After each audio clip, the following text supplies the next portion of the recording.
পড়বেন কিন্তু সাবধান। এই অংশটা ভালো যেটির, ওই দিকটা ভাঙা, এই অংশটা কিন্তু ভালো। যেটি আছে তাও তো অনেক কিছু, না থাকতে তো মানে আরো ঝামেলায় পড়তাম।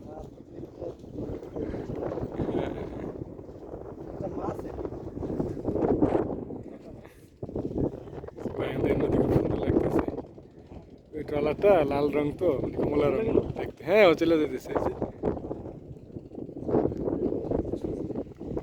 ওনারা আনবেই এটাতে করে, আনতে পারবে।